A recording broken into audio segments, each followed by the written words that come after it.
this is my last haul this week, so Yeah, I had to buy a car battery.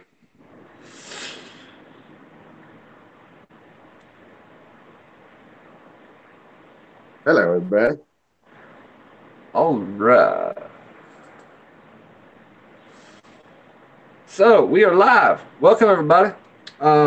As you guys know, I kind of titled this one Nate's last live stream till December, and there's a reason for that. So a lot of you guys know Jessica and I are getting ready to have a baby in November. So we got a lot of stuff coming up, a lot of stuff we got to get planned out and ready to go. Um, so from now until December, BJ will be running solo. And so you guys will have to go deal with him versus me as the host. So good luck, everybody, and hopefully you guys have a good time. Um, so, like I said, this is the Syndi-Comics Weekly. Want to welcome everybody in. If you make it tonight, sorry for the delay. Had some personal stuff I had to take care of. But it has been a pleasure. It's been fun hanging out with you guys every other week, or maybe once every 2 weeks, or every 3 weeks, depending on the situation. But we are here tonight to talk about comics, of course, and whatever else that we can come up with. So there is no usually set agenda for us. We just go with the flow and we have a good time. So, and now I have an ice cream truck that decides to go by at around 7 o'clock. So, I'll take a Ninja Turtle ice cream bar. well, I can't eat ice cream, so if he's got sherbet, I'll take a push-up pop. Give me one of them All floats. right. All right, so like I said, welcome everybody. Thank you guys for coming by tonight. Let us know serious questions. We're here for you guys. Definitely put your comments down below. Tell us that you're here so we can see you. But without further ado, um, there's been a lot of stuff going on over the last couple of weeks with comics, but there's a lot of stuff getting ready to come out as well. Um, Kind of wanted to talk about X-Men Black a little bit. I've been hearing the rumblings, and everybody's been saying it, how crappy it's been across that series, and I'm gonna agree with most of it. I tell you, the only thing I really liked about X-Men Black was the backup Apocalypse story right now. It's kind of cool to see Apocalypse get turned back into just a human being, and him having to deal with it. So it's kind of hilarious to see it. Did you get this week? Did you get the Mystique one, BJ? I did, and so far that's the best storyline out of all three. Besides the backstory of Apocalypse, I'm liking that one. Something different, but that's working too. So Yeah, I mean, I liked how she's like, I can do whatever I want to do. And she turned literally into everything, in that book. It was funny. It was cool to see like where she transitioned, like to every little spot while she was getting ready to go into that Trask Industries place. Um, and she's like, the primary objective was, of course, was to steal the information, and then the secondary was to get the mutant out of there. yeah, It's kind of cool to see her do that. It really does prove that Mystique is not just a villain, though. She has a hero side to her. She's more of a anti-hero kind of person than she is a villain. Now, don't get me wrong, she screwed up a lot of stuff, especially in X Factor, Freedom Force. If we want to talk about the '80s, how bad she screwed up everything. Um, and that is typical Mystique for back then. But now she's kind of changed a little bit, and her tune is definitely different. Um, all right, welcome in, Kiwi, the Plastic Addict. Um, whoa, plastic. we got Jeez. celebrity in our midst. We have Plastic Addict in the Kiwi Collective. Thank you guys. We appreciate you guys. Uh, but yeah, the X-Men Black has been really kind of iffy. Mojo sucked. Now I'm just going to flat out say it. That was a stupid storyline. That was a waste. And I don't even understand it because after the whole Mojo World thing between X-Men Blue and X-Men Gold, they sent him back home. So it's like, what is he still doing there? Uh, Yeah, that's and what I then thought too. and I was like, this don't make no lot of sense to me. But I was like, okay, the Magneto, that was all political. That was a political nightmare comic. That's all that was. And I was like, I don't want politics in my comics. Keep them out of there. Now, hopefully, Juggernaut is just an action one. We see him go beat up stuff. I'm hoping. And then the last one's Emma Frost. So that one's going to be nuts anyway. It's going to be Emma Frost. Um, what do you think, BJ? Yeah, I'm really hoping Juggernaut is. I said prior to these streams, I met the artist who's going to be doing this one. So I've actually been following him on Instagram, and he's been posting his drawings and everything, and he's pretty stoked for it. So I know he was at New York Comic Con displaying some of it as well. And I mean, I'll still get him because I really want to know what's going on with Apocalypse. Um, that like I said, it's a good storyline. It is. It's kind of cool because I like the concept. Like in this last one, he's a primate almost again. Hmm. Like he. And the funny part is that he's struggling. Like he's got his mutant power. He says he still has some of his mutant power he can still use if he needs to, but then his Yeah, mind is degrading further and further backwards as he keeps going. So it tells me that he's almost a primate in this issue. In the next issue, he's got to be a primate. At that point, like he's got to be hmm, gone, or it'll be just a continuation of that story where he's gonna figure it out. Now, remember, it's only a 5-part backstory, so that means by Emma Frost, he's either gonna be right back into his normal body as Apocalypse, or they're just gonna leave him in the past. That would be kind of cool if you actually just left him in the past and make him have to live through it all over again. You know, I don't know. yeah, It's Apocalypse. He's one of those guys. He's been using shells of people for millennia. Him, and that's how he stays alive for so long. He's been using human body hosts. The concept was is like, hey, I'm building the perfect body, so I never have to do that again. Um, yeah. so we'll see how this goes with that one. That's for sure. Yeah, and that I believe it's supposed to be follow like introducing the Uncanny X-Men new series coming out right after this. So we'll see what that has to do with it too. Yeah, and Uncanny X-Men's going to tie in to Extermination as well, because Okay. you've got Extermination still going through right now. They've got Cable's dead in the comics because he got killed off by young Cable, which I thought was hilarious. But then you've got the Hellhounds in full force. Old Man Logan's a Hellhound, which I thought was Hmm. hilarious. And then we're going to see how they fix it. Because they all went through and they said, we know we have to go back. They know they screwed it all up, and they also know that when they go back, they're going to lose all their memories. So it's going to be interesting to see what goes on. Hey, Raymond, welcome in, brother. Um, but yeah, I'd like to see how Uncanny X Men's going to turn out. It's a weekly series though, and that's what sucks. It's going to be a weekly series. And by the way, in November there's going to have a. It's going to be the X Men variant covers across the Marvel universe. So it's just like that whole Cosmic Ghost Rider, that was across all the different, Thor, Iron Man, you name it. Then they're going to do the same thing with Uncanny X Men. So I'm ready to see how it goes. The one thing they haven't said though is if Uncanny X-Men will actually be a full-time series after the fact, after they finish this weekly ones, or if it's going to continue on as something different. Um, Fingers crossed, it continues on.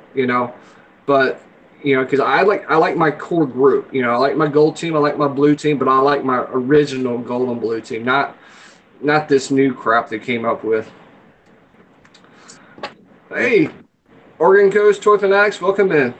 Uh, so it's a different concept though, because when you see the cover, and you've probably seen it, BJ, these little inserts they've been putting into all the Marvel comics lately, the little gatefold thing. It's they've been going through a lot of changes in those as well. And people bear with me. We've been having technical difficulties for a long time. I got one of my potato phones, as Plastic Addict would say, and I need to upgrade it eventually.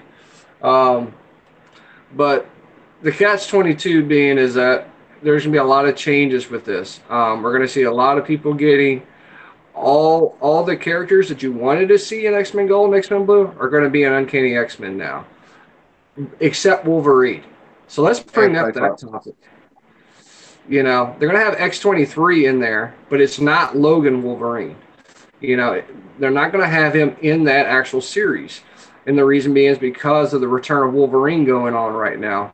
And if you've not read any of the Return of Wolverine, you've only had one issue, so go out and get it. You know, but the Catch 22 is that he doesn't even know who he is now. You know, he's kind of a vegetable, and he's going through his mental blocks to figure out who he actually is. And it's kind of a cool concept. Wolverine was dead, and he's coming back to life, and he has to reclaim his life back, like who he was and what he did. Still doesn't answer the actual damn question. How did he get out of the encasement? You know, of the adamantium that he was put into at the death of Wolverine. They still haven't answered that one yet, and I got a feeling it's gonna be a long time till we get an answer. I bet it's gonna be like the last issue of Return of Wolverine, knowing Charles Soule and them. Or they'll make a mini series about it. Yeah, that's true. I mean, how many miniseries did we have for? You know, let's see. We had Death of Wolverine. We had Hunt for Wolverine. We had Dead Ends. Now we have Return of Wolverine. Oh, and by the way, when they had the Death of Wolverine, there was like how many miniseries with it? Like Legacy, Weapon X, and all those other ones. Mm-hmm. Um, yeah, they're just too many. I mean, and that's the. But I tell you what, Marvel needs to do though is after they finish with Return of Wolverine, just make an omnibus of that whole storyline. That way, if somebody ever wanted to read from start to finish to death through, then they should do it and include those issues of Wolverine where he had got sick too. You know that one's I think it was like volume 5 of Wolverine where it was killable. It was a trade paperback in the series. You know where he actually that's how he was learning how he was dying because he was getting poisoned. Um, Mm-hmm. so yeah. Hey Art, hey Winston, welcome in, guys. Yeah, that is what Oregon brings up a good point is that there's so many damn series to keep up with. I mean, especially in Marvel. DC and Image is not as bad. But Marvel is a freaking chaotic bus that keeps plowing through us every week. Yeah, yeah, you really don't see that many new series of DC. They'll do like a just a quick mini series like after a big event that they have with like with medals and everything, just to test the waters. And then if the character's doing pretty good, might as well start off. But then they won't probably won't do it like except for like monthly. Um, I know that what they do like Justice League and a couple other ones like every other week, but they're what 2.99 instead of 3.99, so that helps out too. And it does, because I mean the Catch 22 being is like you've got the new challengers, you've got the unexpected, you've got a lot of these ones that came out of DC Metal. They're a finite time, you know. They're going to be a 6, a 10, or a 12 issue series, and that's it. And they're done. But they come out monthly, which is nice. Justice League, the big characters always come out every 2 weeks, you know. But you're right, at $2.99, that's definitely a lot cheaper than $3.99 an issue that Marvel's costing you. Now, and what's even cool is like all the foil covers that DC's been doing, they're still normal price. They did not jack up the price for the foil covers from DC, which is amazing. Yeah, Raymond asked, "Am I getting all 14 covers?" Yep, already got on pre-order. And I can thank Art G in here because he got me hooked up with some cool people. And I'm going that route. Except it's going to be more than 14 covers. Just hate to say it because I'm going to go the one in 25 and 1 in 50 route probably. Uh, but yeah, there are so many cool stories that they've been doing with DC lately. I mean, I love a lot of the stories. Like I'll just sit there and read it and keep reading it, you know, because I love how the DC one. The Marvel ones, some are hit and miss. Depends on the series, you know. We both have been reading X-Men Gold and X-Men Blue. They've had their ups and downs, you know, as far as the series goes. I mean, when it first started out, it was chugging. It was bad, you know, as far as trying to get the series. But once Mojo World kicked off, and then we started getting Poison X, and then we started getting, you know, the wars and stuff. It was a great series, you know, but it was just there was too much. Like the Jean Grey comic. I love the Jean Grey comic. That was a cool story just for her and how she was going to evolve into the Phoenix eventually, you know.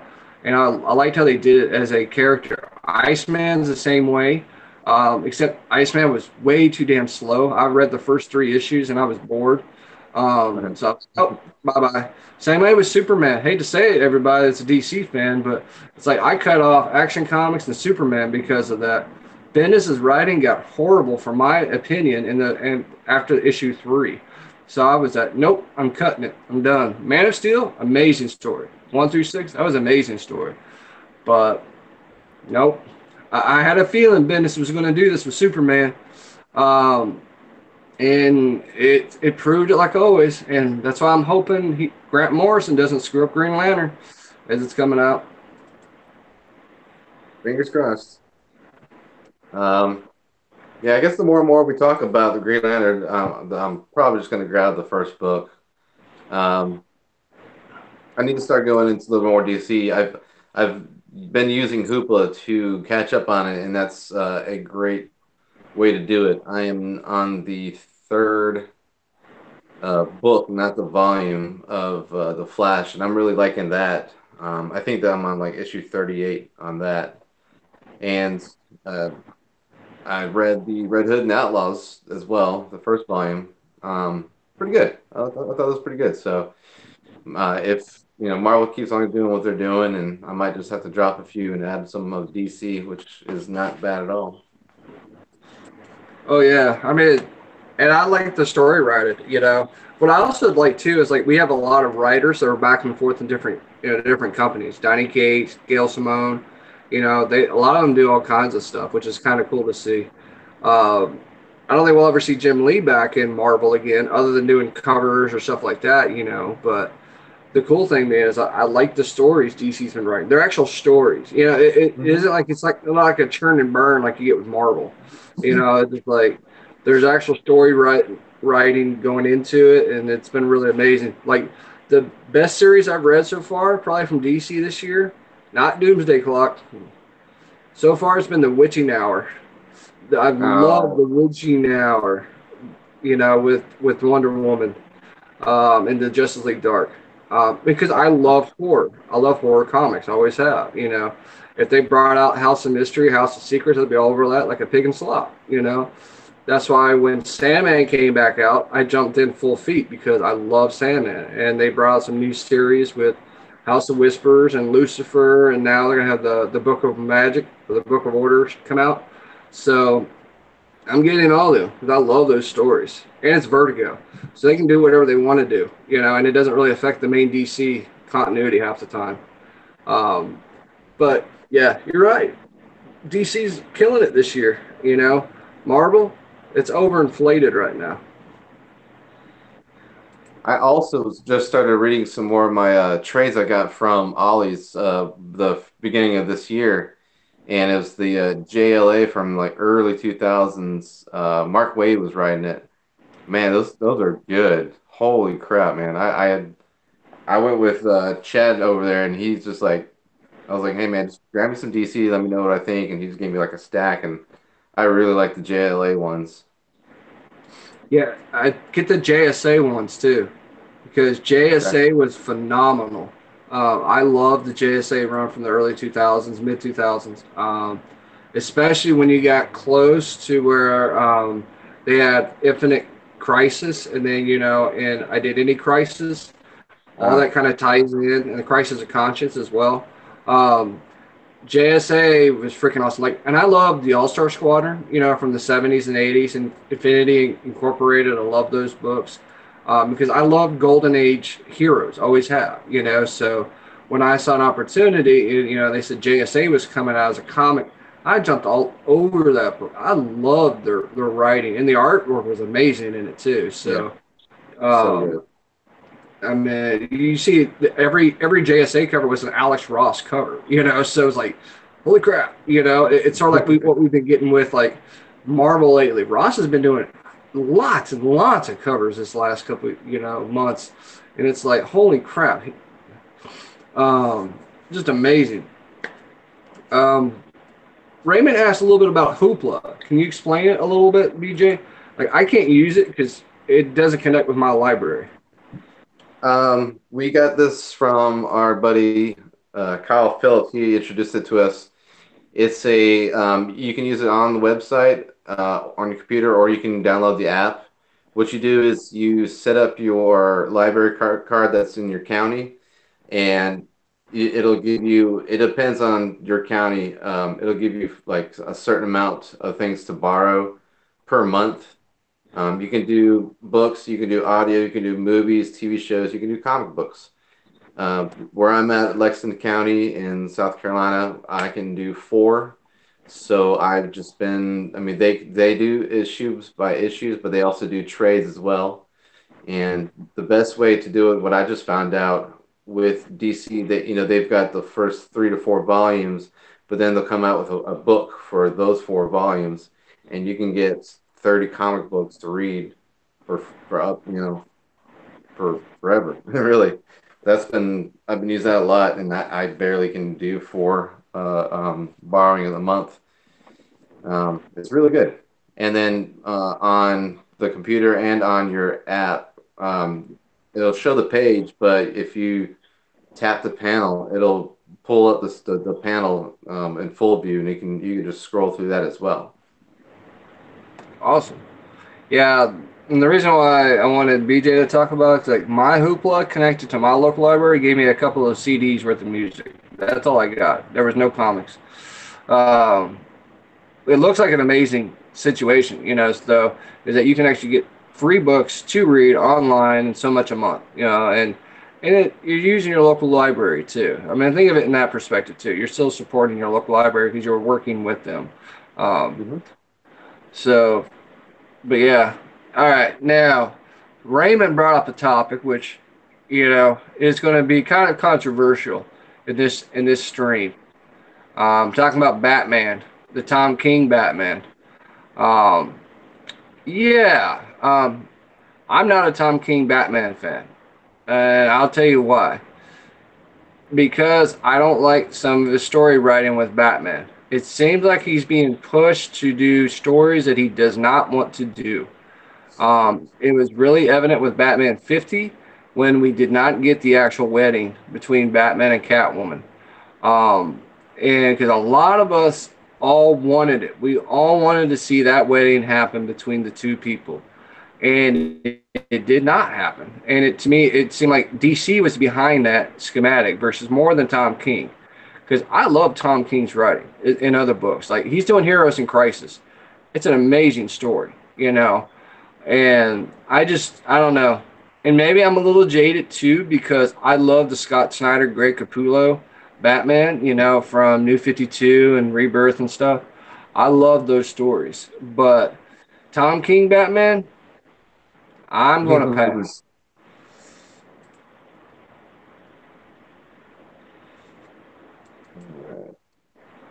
All right. And Oregon asks, is anybody looking forward to a new Conan the Barbarians? Yep. That Both looks of good. them. There's two of them. So remember, there's two. There's Conan the Barbarian, and then the Savage Sword of Conan. It's coming out too. So make sure you get both of them on your pull list. Um, Did you end up finally reading Batman and the Max? I did. That was hard to read, actually. That was real. I mean, I had to read it twice, actually, because of just it was rambling. There was so much rambling because of the Max, which he rambled a lot, during the his series back in Image. But I was just like, okay, let me read. All right, and then it made more sense the second time when I went through it. I'm like, damn, there's a lot in this book. I mean, it's like it was everywhere. From okay, we're in the area of the brain where it's called the backspace, and then we're in the place where okay, now we've got the Max's voodoo woman, pretty much its queen, dictating what he does, as protection. Hmm. But it's not his area; it's like another place. I'm like, Yeah, all right, this it's don't not make his no mind; it's sense. somebody else's mind. You know, I just I know it's a short mini series, but I'm gonna have to read this series like 2 or 3 times, I think, just to get the whole story. I liked it. I like how they're bringing like with his mental not mental problems, but issues with his mind and everything. Relaying that to take him to Arkham Asylum is pretty cool. So I like to see some of Batman's villains in these other worlds and see if they're like uh, dressed up in any kind of way that'll match the other world, as they say. Well, yeah, I mean, you saw them plug in the penguin at the end, Hmm. so it's going to be interesting to see what he turns up as. Um, Yeah. all right, so we got some more people in. Hey, Raji, Raspor, Matthew Baldwin, welcome in, Deluxe. Um, yeah, so there's going to be a lot of changes on my side. So Art brings up the hey, there's a lot of boxes behind you. Yeah, there. I packed up pretty much all my toys. You see all those white boxes? Yeah, those are all short boxes and long boxes I've packed up. I'm sitting at about 6,000 comics in my house right now. Um, so yeah, it's a lot, and I still have to go pack more of them. Um, but yeah, I will probably be out of here after the 1st of November. So that's my plan right now. It's gonna be definitely interesting. Um, but yeah, Raiji asked, should I pick up the Dark Tower comics? Yes, but in the omnibus version. Don't go buy the cheap ones. The omnibus was so much better. I will tell you because I have it. It has all the stories together in it. It will make more sense than trying to buy them separately. And there is a companion that goes with it as well. But I remember right. I think wasn't there a box set too that had both of them in it? Um, I don't remember. It's been like 5 years since that came out, 5 or 6 years ago. But I remember because it had the Gunslinger Born, it had Battle of Gilead, it had the long road to Jericho, and it had the Gunslinger, the Gunslingers, actual comic version, and then I think it also had the Drawing of the Three and all that in it. But go the omnibus route, definitely. And those Uh, are really easy to find too. They mass produced those back in the day, so if you've got yeah, if your LCS doesn't have it, Second and Charles, possibly even Books a Million, and or just go online. Yeah, because I mean, I saw that at Second and Charles in Georgia just over a year and a half ago when I went up there, and they wanted $45 for it, and I almost bought it. I'm like, but I already got it. It's just like, damn it, it's a. I was like, okay. Uh, Rasper asked, "Will I be getting an Optimus costume for Halloween?" Actually, I did get an Optimus costume. It's for my son, um, for Halloween. Um, And everybody wants to know where I'm going. I am going up north about 2 hours where I currently living at. I'll be living in that kind of area in Santa Maria, Orchid area. And so it's going to be closer to family for us. So definitely it's going to be a busy time. So don't nobody send me nothing until I get settled. That's all I can say. You send them to me. Um, huh? You can send them to me. No, don't send them to BJ. Hold on to them till I get back. um, yeah, Matt says the only thing good about movies is you get to mess with stuff you normally don't touch. That's the truth. I had to go through all my damn Transformers, and literally 2/3 of them I had to transform back to the configuration to put them back in the box, and that's a pain in the ass sometimes. Because when you have 400 Transformers, that takes a long damn time. Um, Yeah, I bet. Raven says I got caught with illegal Transformers and Customs is looking for me. That's why I'm moving. Nope. I can go get those KOs from Tuesday morning. I won't get in trouble for those ones. I actually bought some Uh, KO Transformers a few weeks ago. I had a $10 off thing on eBay, and this guy in Columbia has been getting some off of eBay, and they've been looking pretty good. So I tried it. I got the all the tapes. yeah, I mean I they're can't see new ones. Well, there's a lot of these new ones like Toy House Factory and a lot of these ones now that are doing these KO ones.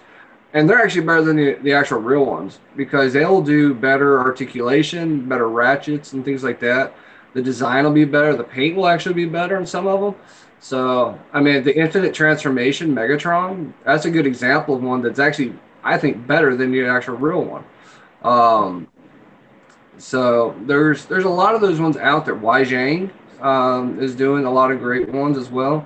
So yeah, there's a ton of KO companies out there that are doing better than what the real ones are doing.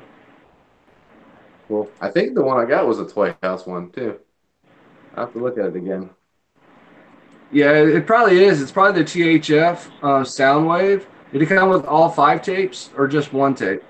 It was 6 tapes. It was just all 6 tapes. Okay. Yeah, so you got the actual bundled version. You know, the Toy Yeah. House has two versions of it.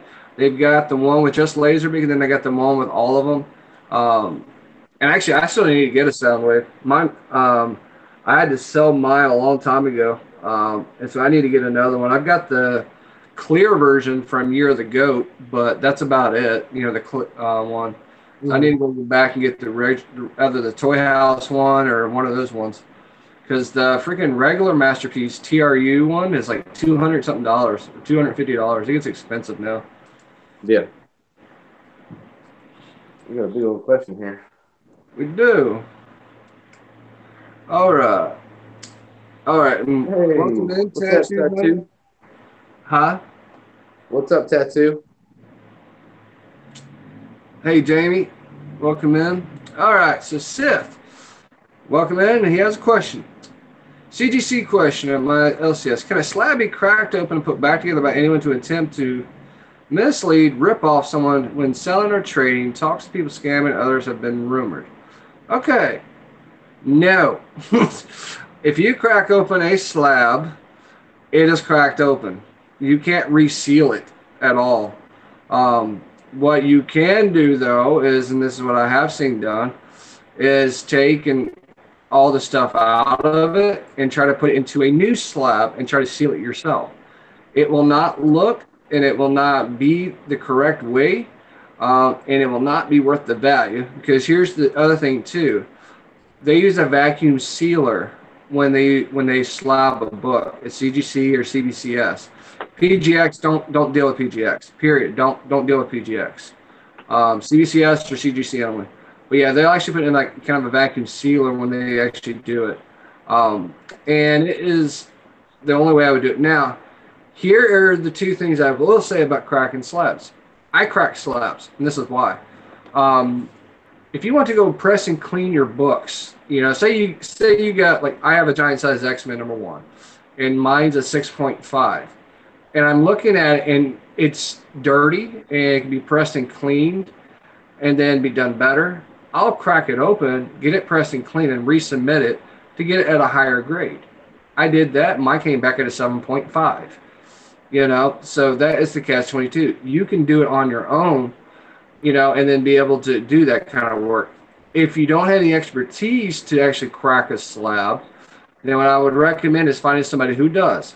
Good buddy of mine, Mike Vizzini, who does Geek Italian comics. He does press and cleans. He does cracking of slabs. He's a CGC submitter, so he can do it all for you. And he also does online auctions every Wednesday as well. So you can buy a book, you can get it pressed and clean, and you can go get it slabbed through him. It's a one-man shop. Um, Alternatively, your LCS can go do submissions as well. So if you're buying a brand new book, it's a modern book like that, perfect opportunity to say, hey, I want to go get my book slabbed. Get it off the rack, give it straight to the back to the comic, you know, person there and say, hey, I want you to submit it to CGC for me. It's going to cost you at least $35 to $50, guarantee. That's each book. You know, that's how much a modern book will cost you. You can spend, I think it's 65 or 70, I think, for the fast track on it. That doesn't help you much right now. They've been going through a lot of backlog at CBCS and CGC, so I wouldn't even waste my time right now with the fast track. Um, but yeah, like I said, really, you can't really reseal a cracked slab. I hope that answers your question.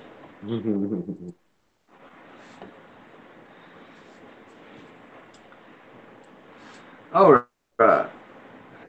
You're very welcome, bro. Yeah, that has a lot of comics I'm packing. I finished packing everything. This bag is my last bag to put into the boxes, and then I'm done. And then I gotta tape the boxes up. Um, then call my insurance company. So let me. The reason why I say that, I want to bring this up. It was brought up during a forum. I was talking with the Comics Price Guide guys. Insure your comics. If you have renter's insurance today, go up your renter's insurance to cover your comic books, cover your toys, cover your stuff that's actually in your house that you usually don't think about.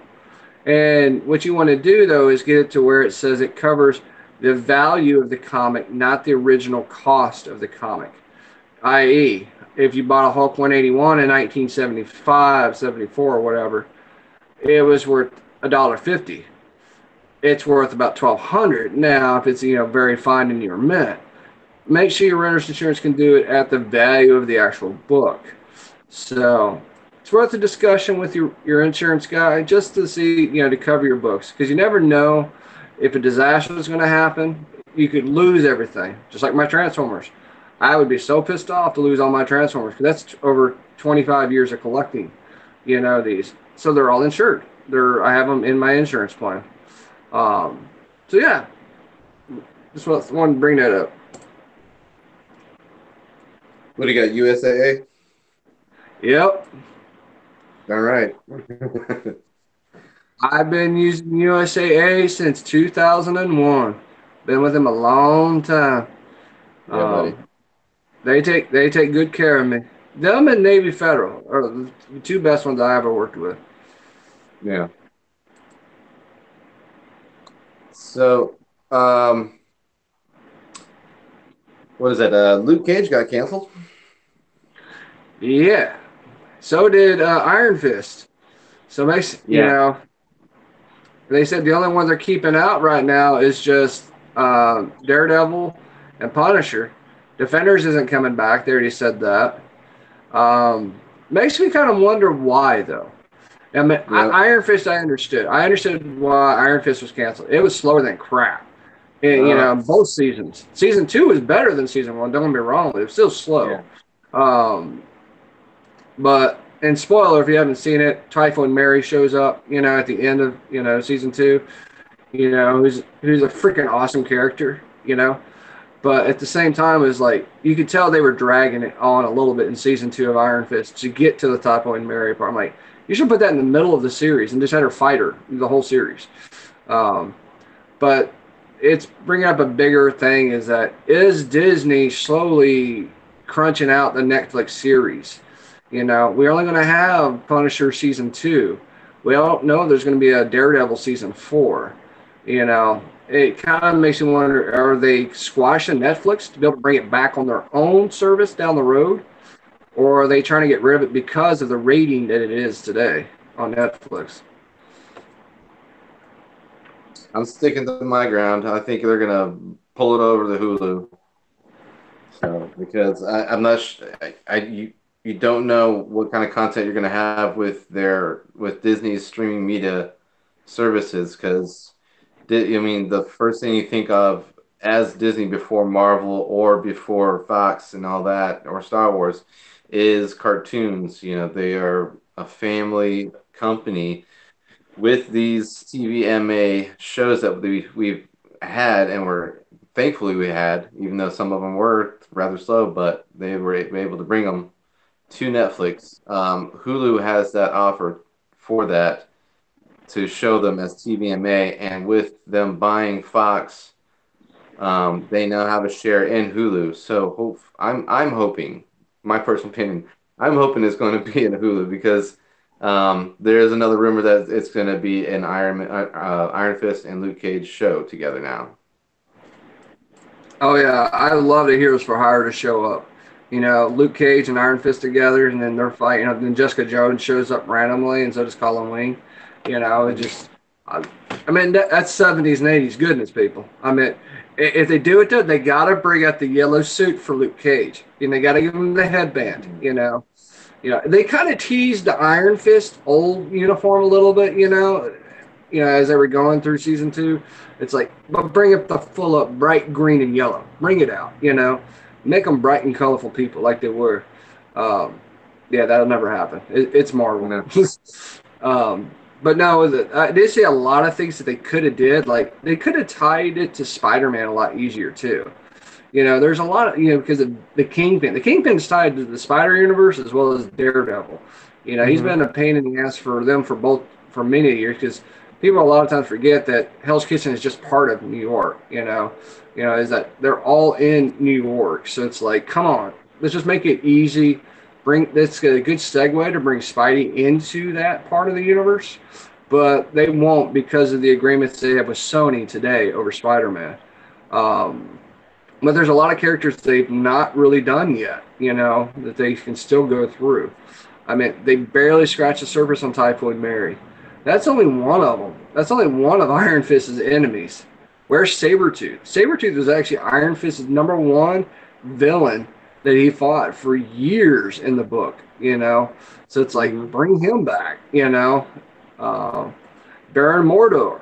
You can bring him in, Yeah. Bring him in, bring the Doctor Strange piece into it, because remember, Iron Fist is tied to Doctor Strange. Doctor Strange is tied to the Midnight Suns.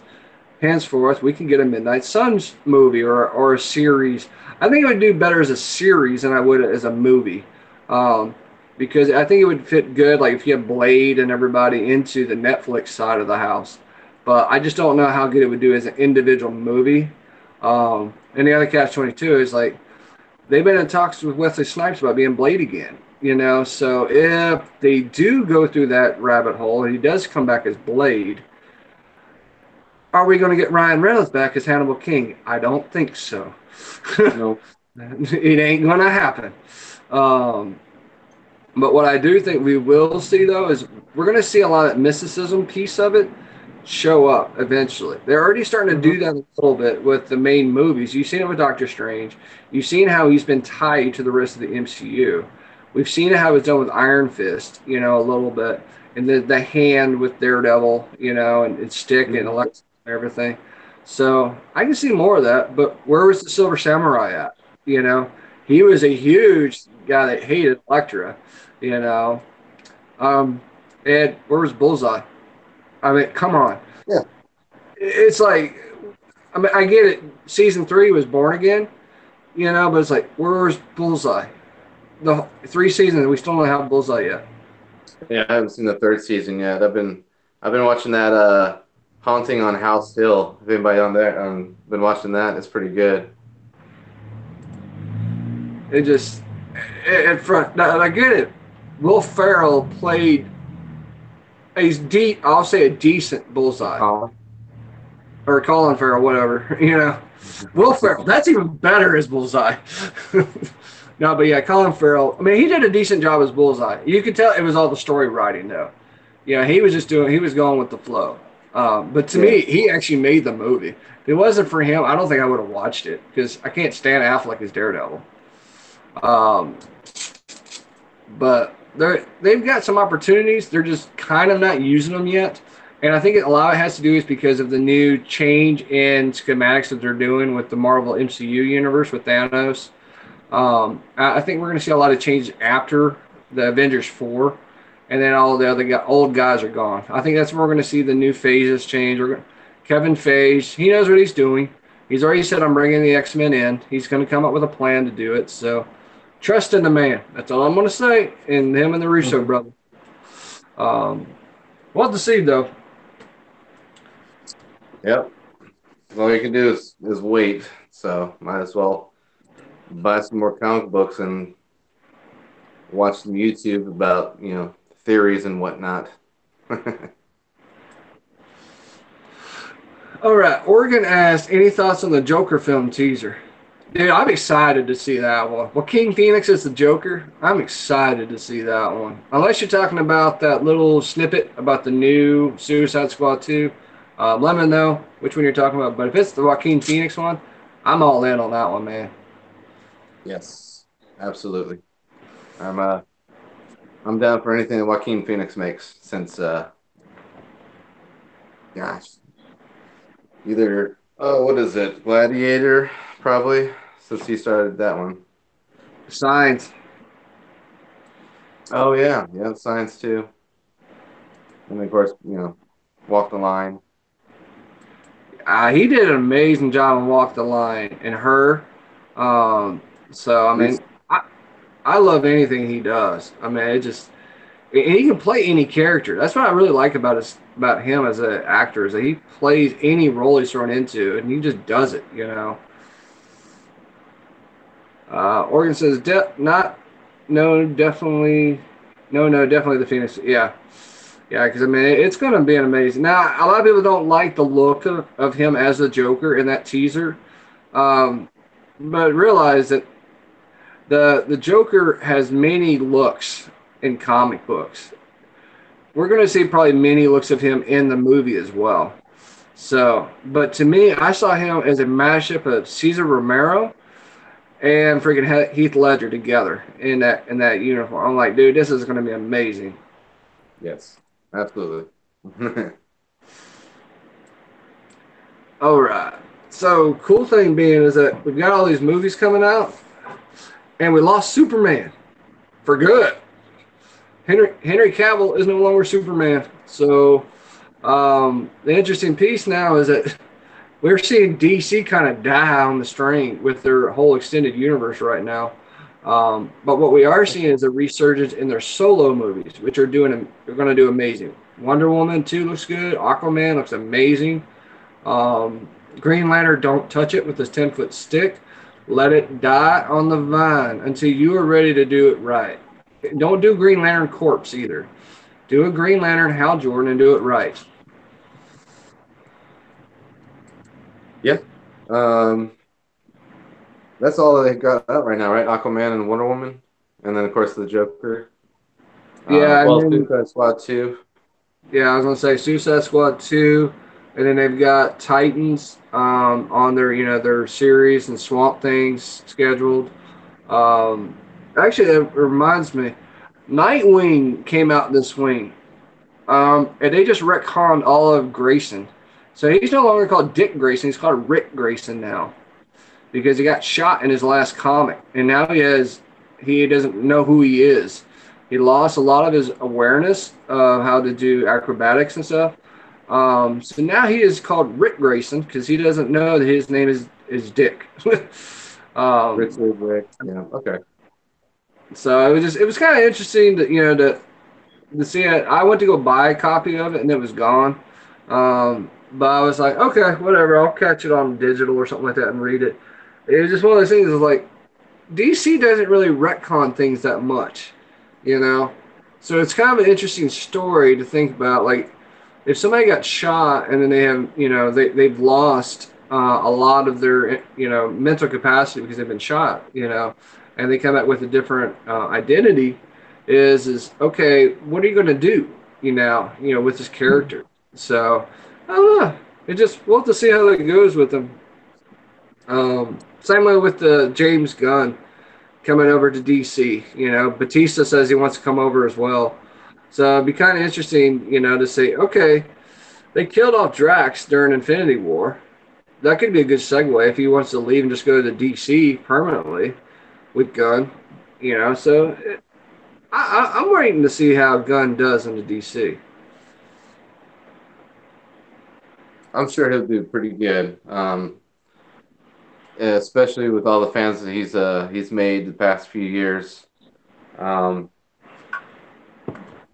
and compared to the first Suicide Squad, it's gonna be better. I mean, I like some parts of the first one, but this is what the fans want. As a director who has some experience, and um, it'll be good. It'll definitely be good. I'll give you 85% good. Well, it's just like when Whedon took over for Snyder's Justice League. Like that was a train wreck. When your director leaves in the middle of something and another director has to come in and finish it, it's not going to turn out well. It's like, it's like either had Whedon do all of it all over again, and it would have probably been an amazing story if Whedon had did it from start to finish, or at least had Snyder finish his portion of the movie. I understand there was a situation why he had to leave and stuff, which is why he said he Mhm. was done with DC movies. It just kind of sucks for fans because it's like we were all expecting a good Justice League movie, and we got crap. Is what we got. There was good parts in it. Don't get me wrong, but overall as a story, it was a train wreck for me as a fan. Yeah, and I think that he was not able to give all of his ideas into the movie. Actually, number one, don't let him edit a movie. Don't let him be an, you know, producer and a director, because it's going to be like this. Have somebody else do it. No. But just probably because having Warner Bros. Breathing down his neck, saying you need to do a $1 billion movie because Marvel is doing and Disney is doing one. So we're probably going to say no to a lot of your stuff, um, just because it's going to be too dark. I mean, it worked with Watchmen, truthfully, but could have. But Oh, and I love the Watchmen Snyder did. I love 300. I love Rise of the Empire 300. That Snyder did. But it's just the Justice League movie was such a train wreck. And you're right. It was even evident in Man of Steel, where he keeps going back and forth in a storyline. That works great for Watchmen. Don't be wrong. It doesn't work great for DC superheroes, though. You need to have a start. You need to have the origin. Then you need to go through the storyline, and then you need to go to the ending. Not keep jumping back and forth into a movie. That throws a lot of people, especially if it's somebody who never read the comic book. If you have somebody who's just going to watch it as a movie for the first time, they're going to be all confused and never want to watch again, because they're not going to understand what happened. So you need to have a start to finish kind of schematic. hmm Um, and Oregon brings up a good point. Like he hasn't liked any of them since The Dark Knight. It's like I love the Dark Knight trilogy, one of my favorite Batman series of all time. Um, but Wonder Woman was really good. I liked Wonder Woman. it was great. And because I liked the storyline that was in it. Um, the Man of Steel I kind of tolerated. Batman versus Superman I about threw up at. Um, Especially when they ruined it by trying to make a Doomsday guy. I'm like, come on, really? You took leftover Zod pieces and you put them in and you made a Doomsday. No, I'm sorry, they wasted the death of Superman's story inside of Batman versus Superman. Where they Yep. could have did a lot better. So yeah, I was really irritated with that one. It shouldn't have Um, never been there, truthfully. no, I mean it should have been just there should never have been a Batman versus Superman movie. Period. It should have been the Batman, movie by himself. And then you kind of cascade up. Look at the schematic that Whedon did, in Phage and the Russos did. They built individual movies first, and then they built a team movie. And then from that team movie, they expanded upon the individual characters. We got Man of Steel, and then we got Batman versus Superman. And we're like, okay, that don't make no sense. Where the hell did Batman come from? They never talked about that. They just show he just shows up. He's from Gotham. That's it. What made Batman? If you're a new person, never watched or read comic books, you're not going to know where Batman came from. Especially when we have kids today who are in their 16, 17, 18 years old who might not have read the comics. Some people are just because they like pop culture, they want to see the movies. They like the story, they like the visual cues of it. So to me, that was a wasted movie in Batman versus Superman. Justice League should not have happened yet. What they should have did was is individualized all their movies. Like Wonder Woman was a good example. They did it good. Aquaman looks phenomenal. The Flash, I don't like the Flash. He just he doesn't have that Barry Allen feel to it. He looks like Bart Allen in a costume. Um, so I don't know. It just maybe it's because I don't. I like the Barry Allen from the actual Flash TV series. He actually portrays Barry Allen when I see him. Same way with Stephen Amell. He's Green Arrow when I see him. The Flash, not so much in the movie universe. But they did bring up a topic I wanted to talk about. We're getting an Elseworld story in the DC universe, the CW universe, between the Flash and Green Arrow next month in November. So I'm hoping this is going to be an amazing story. But what do you think is going to happen? I actually didn't know that there's an Elseworlds thing going on crossover. I saw the poster, but I didn't put two and two together till just now. So what they're switching characters, like Green Arrow's gonna be Flash, Flash gonna be Green Arrow, kind of thing. No, the way I saw it was just they're going to be in another world, and it's going to be a Oh, different okay. take on how they became the Flash and Green Arrow and stuff like that, and how they're going to deal with something. Um, I have no idea what the background of the story is though, because All I don't right. remember ever reading anything like that in the '90s or 2000s. You know, Hmm. of those two, like they had their own stories. Like there was a Green Lantern story, you know, where he was a female Green Lantern. Remember, he got turned into a woman and stuff like that. But that was the only thing I remember. The only ones I remember is like Batman and Superman. Yeah, and then you think about like Kingdom Come and the Yeah. Kingdom and Kingdom stuff Come. like that. Those I always think about those ones as the Elseworld stories. So interesting they're going to call it Elseworlds in the CW universe. But they kind of did that last year too, though. If you think about the Crisis on Earth X, that was kind of a good crossover series. They did. I mean, it was a good Elseworlds type story because it was another Earth that they had to go figure out what was going on. But it was kind of more of a crisis story than it was in Earth Elseworlds, I guess. I enjoyed the Invasion one, but about what 3 years ago there. That was pretty good. I liked how they portrayed the aliens from that book itself. It's pretty good. And so we got to ask, what do y'all think about Green Arrow being a full time wrestler now? Well, he's a wrestler. He's not a wrestler. um, a wrestler gets paid to do that. A wrestler competes. Um, and I'm going to say it because I like wrestling too, don't get me wrong.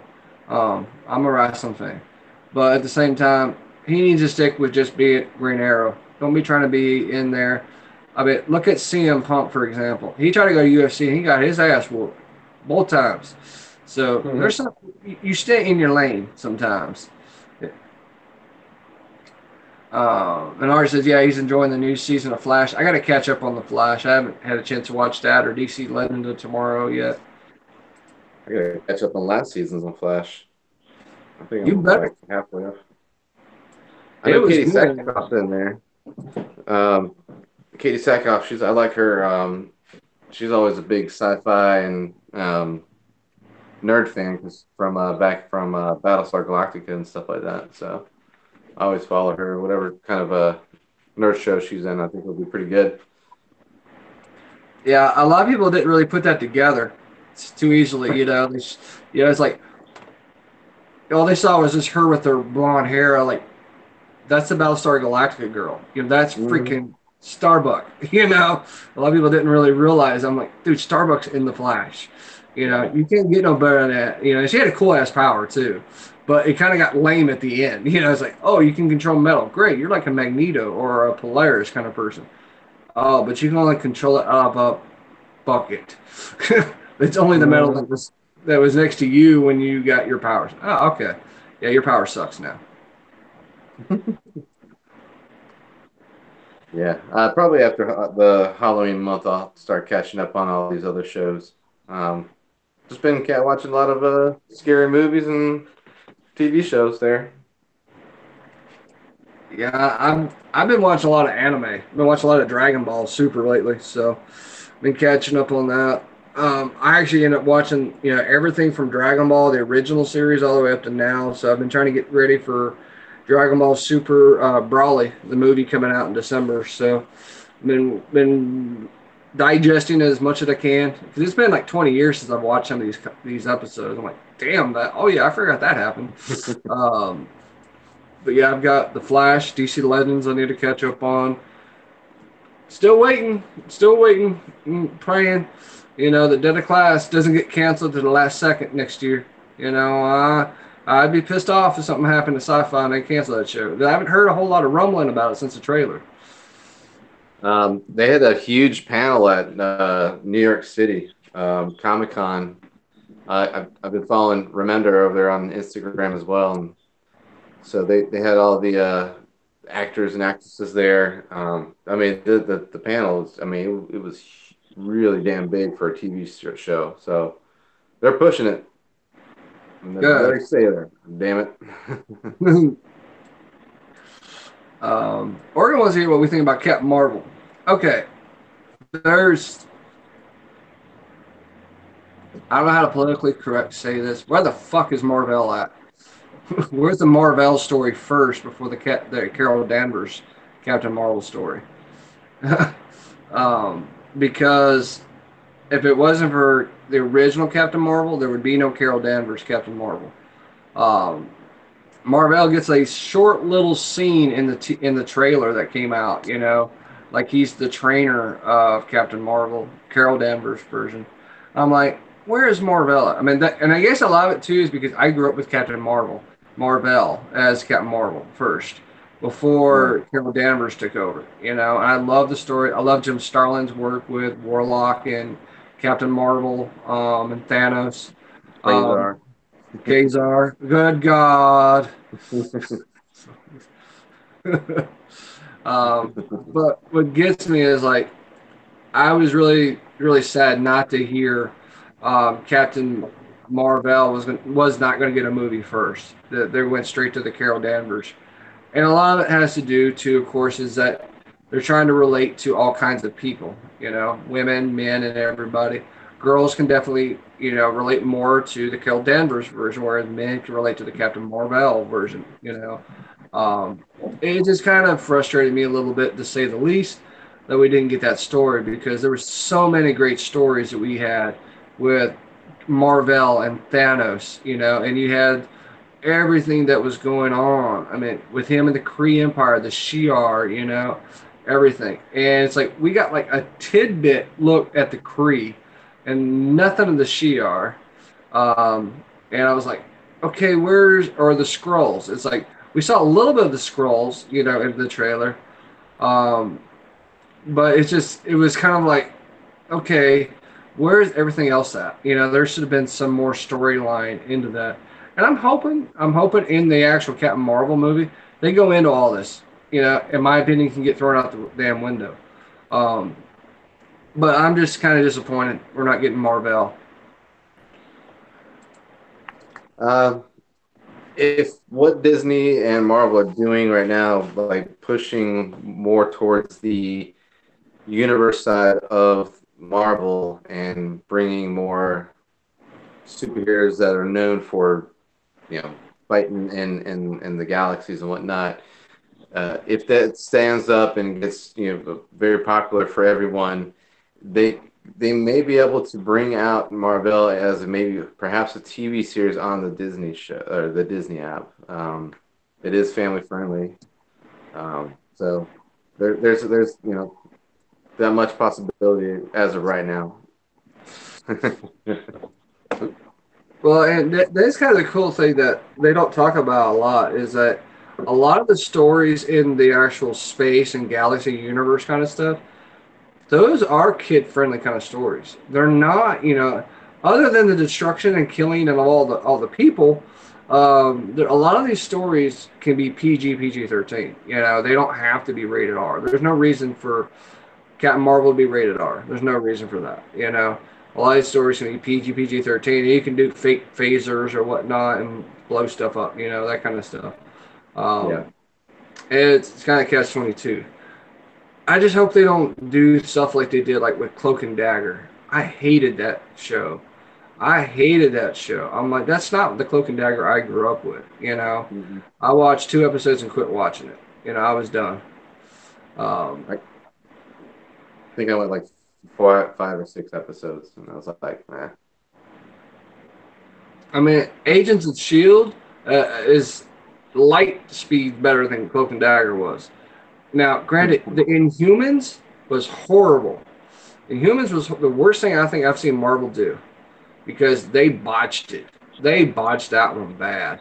They could have did it so much better. When you cut off Medusa's hair in the first episode, it's like, okay, you just killed off the second strongest Inhuman's power.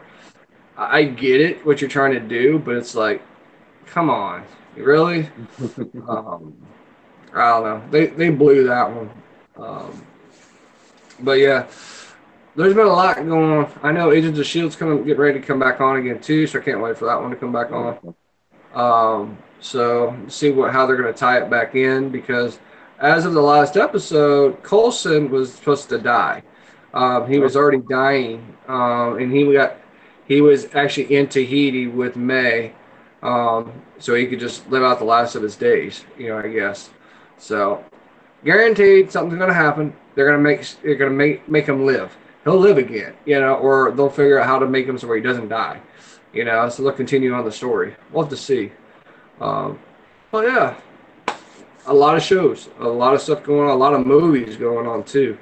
Um, and then we got Constantine back in DC Legend of Tomorrow as a permanent member, so that's always a good sign. A lot of us that were fans of Constantine, we all didn't want him on the NBC, doing his show. We'd rather bet him on Sci-Fi or Netflix or something like that. He would have did better on with a higher rating. Excuse me, but we'll have to see how he turns up on that one. All right. All right. Next up, comic books. BJ, what'd you get this week? I got three. Of course, the X-Men Black Mystique one shot. Good cover too. Yeah, it's nice Uh, to have a J. Scott Campbell and it's not costing an arm and a leg. yeah, and then Astonishing X-Men number 16. Yeah, that one. Yep. Good story. How'd you like the ending of it?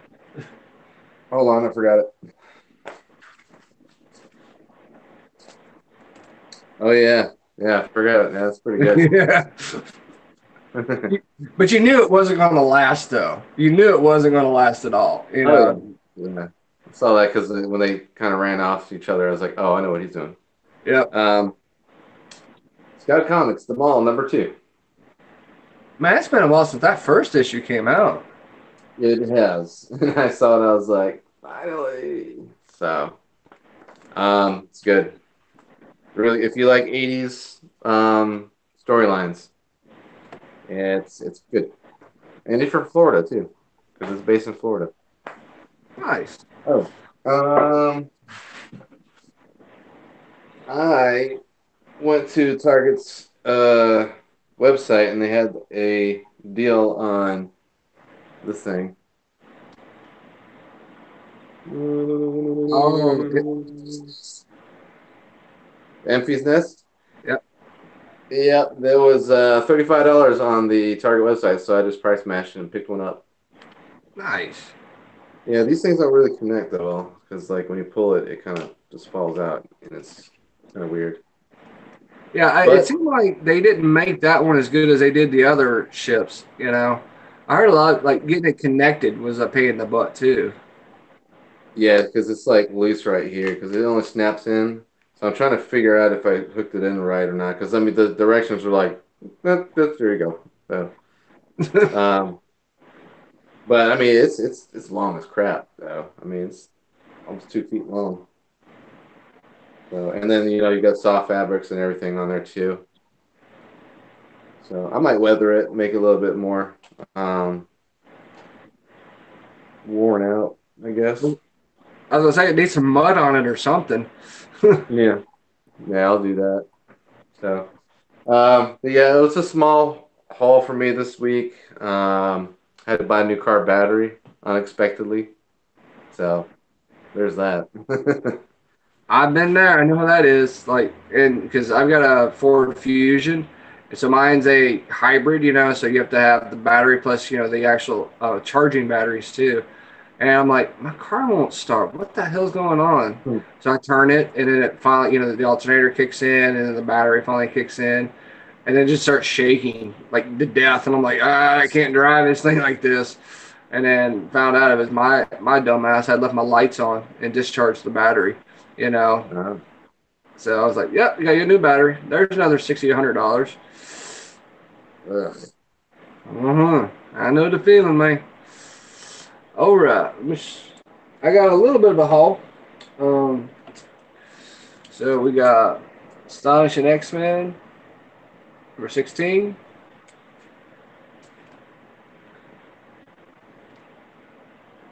You'll want to get this one. Weapon H number 9.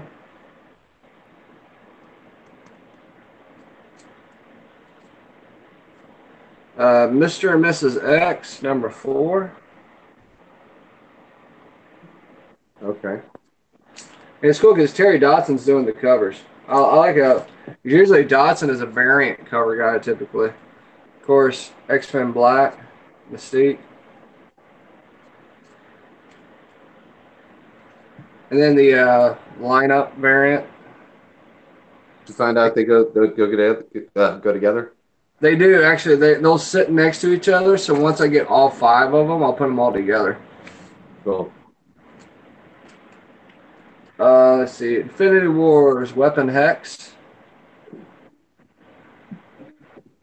Kind of an interesting idea that Wolverine is, or X-23 is combined with powers of Scarlet Witch.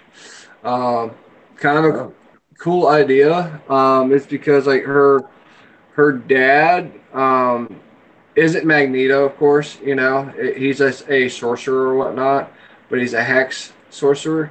So she ends up getting the powers from him, and then her mom is, of course, it's the same doctor for Laura from the X-23 series.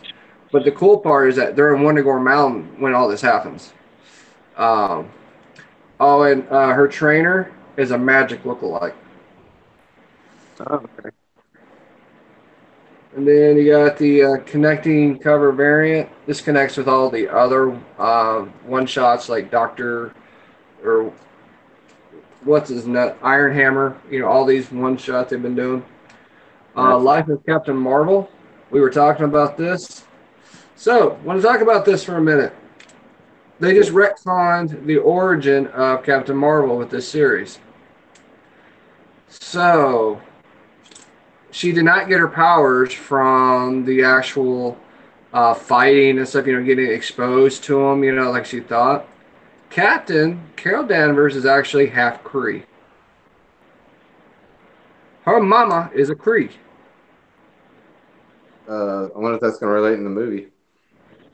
Yeah, and I think that's why they're doing this series Hmm. to align it with the movies. And we've said that before. How many books have been aligning to the movies now and retconning things in the books? Let's see. Got Thor number 6. This is a badass story. This is probably one of my favorite stories of the year. It looks And like a 80s metal cover. it is. So it's All Father Thor and Phoenix Wolverine versus Doctor Doom. And Doctor Doom has the Eye of Agamotto. He's also a Ghost Rider. He's also got Doctor Strange's powers. Um, and let's see, he's got somebody else's too. Who is it? Strange, Ghost Rider, Dooms, and then the Power Cosmic. He's got the Power Cosmic from Silver Surfer. So it makes it interesting. This was the dumbest book I bought this week. Ah, This was that's funny. stupid. Don't waste your money on this book. Um, Picked up another copy. I had this put in my pull box. This is the tongue variant of Venom number 7. This, of course, is for Josh. This is what I picked him up. Cool. And then I got this beauty, the NYCC version of Venom number 7, the PX Oh, that's pretty exclusive. good. I like it. A virgin cover, Yeah. you know, in black and white and color. These I always Yeah. like these kind. Hey, Rock. This is good. Let's see. You got Venom Annual number 1. This is kind of cool because you've got like Donnie Cates doing stories, David Michelini, Ron Lim does some artwork in here as well. There's like 4 stories in the actual book, just like the old annuals used to do. It's kind of cool. I picked up the Bill Sinkovich variant for the Venom annual. Had to have That's it. good. Oh, yeah. Sinkowitz. The Justice League 10. It's a prelude to the new Drowned Earth. This is the foil cover. So, Drowned Earth, if you don't know, it's going to be a new crossover between Aquaman and Justice League. I think Titans are going to be part of it too. And what had happened is a couple of issues ago in Justice League, somebody had broken the shell or the concha, whatever it was, that announced to Oh. other ocean people like Aquaman and other universes to come and attack. So, so now they're attacking, and they just overflowed the whole Earth, and they just turned everybody into like mer people, but evil, bad people. So, that was interesting because you can kind of tell this is Aquaman 41, Oh, old school cool. and savage. Oh, and spoiler, Aquaman does not look like this in the book. Okay. Of course, one of my favorite series of the year, Witching Hour. This is Justice League Dark, the foil cover, number 4. Nice. The Greg Capullo variant of Justice League Dark, number 4. Didn't even know there was one. They only do one, and I like it. Um, Yeah. this finally came in, and this was from 2 weeks ago. The Wonder Woman and Justice League Justice League Dark Witching Hour. This is the variant to it. All the ones we had originally came in were all busted, which sucked. New Challengers number 6. This is the last issue of the series. This was just a mini series, so kind of cool. Good story because I like Challengers of the Unknown from the 70s, and 60s. So cool to see. Huh. Uh, Lucifer number 1 from the Sandman universe. Sandman's stuck in a place. They haven't called it hell. I would assume it is hell because he's trying to get out of it. Virtually. But we'll have to see. And they actually had a variant, and I think the variant looks better than the original cover. Cool. And let's see, got Bumblebee number 4. This is the last part of the prequel series before the movie. So definitely, if you're going to watch Bumblebee the movie, go read this storyline. It's going to play into it. Oh, okay. And then the variant, they do a cover A and a cover B. Of course, this is cover B. I'm so sad because this is the last issue of Aphrodite V4. Oh, And then I got from Walking Dead Day, Walking Dead number 1, their anniversary one. okay. And now, my book of the week, Batman White Hey. Knight. I read this whole book this morning, and I am freaking blown away by this storyline. I'm glad Man. I waited though, versus trying to go find the issues because I could just read the whole story through it. But damn, man, it it was cool because it's like he's a Joker, but he's not the Joker. He's like he. It's the side of him that always wanted to do good, but never could because of the Joker being in front of him. But at Hmm. the same time, it also makes you understand that Jack Napier is still in the Joker somewhere. Like if you can have time, you can get out. But it was cool, like, and everybody has to remember too, this is a Black Label story, so these are non-DC canon books. These are like Elseworld stories, because you had 2 Harley Quinns in the book.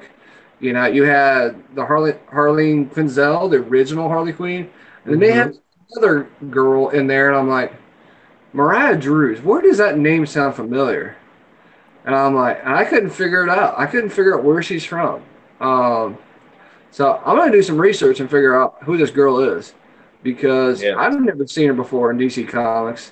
Um, but it was definitely an interesting read, especially when Batman at the end agrees with the Joker and says, "I screwed up."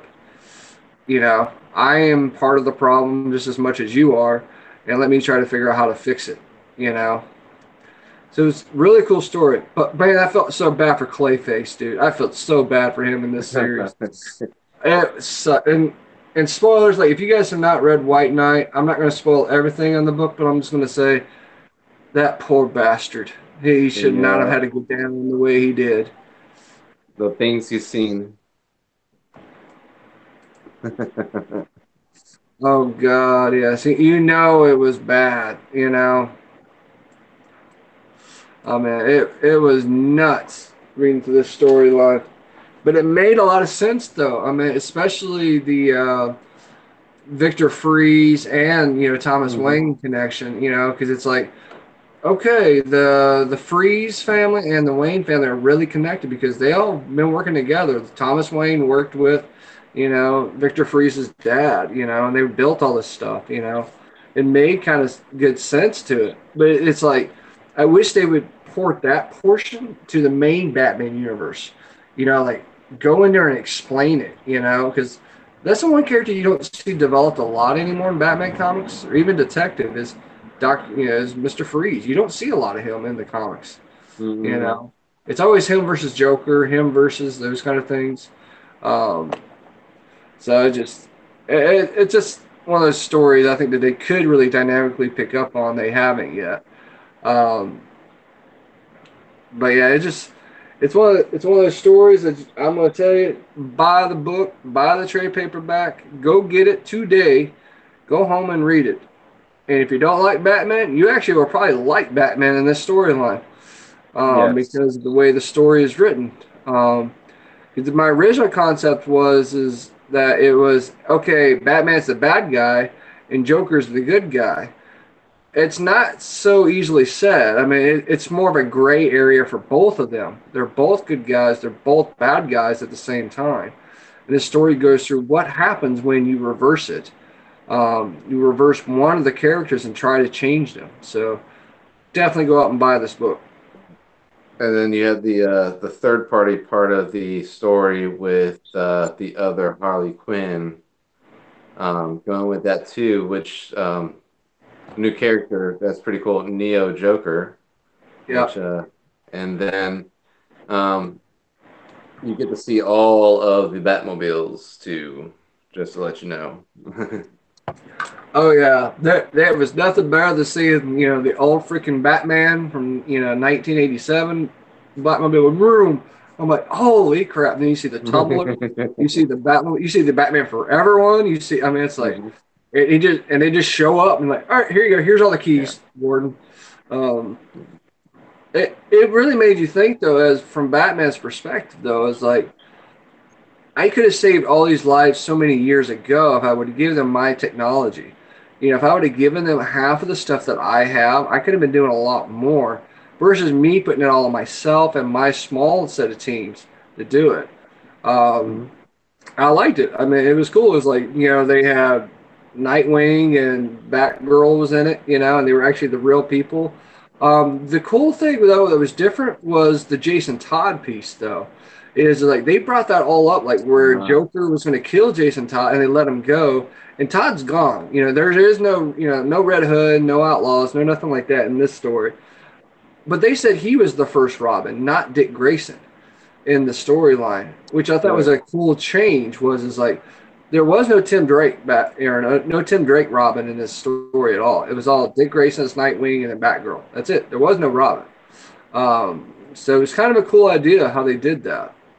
Um, I would love to see a sequel to this series. I really would love to see a sequel to it, and they could. I mean, they could easily do a sequel to this series. I mean, you Yes. know, it wouldn't be the whole Joker Jack Napier thing, but you can see like what happened after the fact. I mean, it's like that.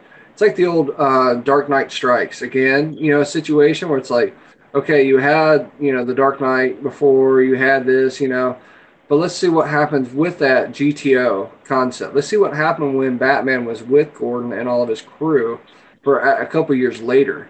Um, it would be one of those kind of cool things to see that situation happen. Hey, Achilles Punks, welcome in, brother. Um, But yeah, it is a cool story, and the fact though, it's fast. Like it's a fast story to read through. And you know, there's a lot to read. Don't get me wrong, but it's just like you're. It's like a turn pager. Like you want to see what's Hmm. going on next. It's like it's like Doomsday Clock in reverse 180. It's like it takes you forever to read through Doomsday Clock, and you're like, what the hell just happened? This one it captivates you. It's a great story. Same way with Batman Damned. Batman Damned was a great story as well. Um, we're not talking about the Bat member. We're not talking about that crap on this channel. But what we will say is that Batman Damned is an amazing story, and I can't wait for number 2 to come out in November. And Chaz's cat said White Knight is getting a sequel. Hot diggity damn! I'm gonna have to Hell go yeah. do some. I'm gonna do some checking up on that because I need the sequel. All right. Well, that's all the stuff I got this week. This is like I said was my last comic haul. Unless I get something like in the mail or something like that, I'll put it in an unboxing video. But just want to say, everybody out there, thank you guys for your support. BJ's got the stick while I'm gone. He'll take good care of everybody, like he always does. Kyle will probably be able to show up because it won't be on California time. I'll try to jump on when I can, just to say hello or whatnot.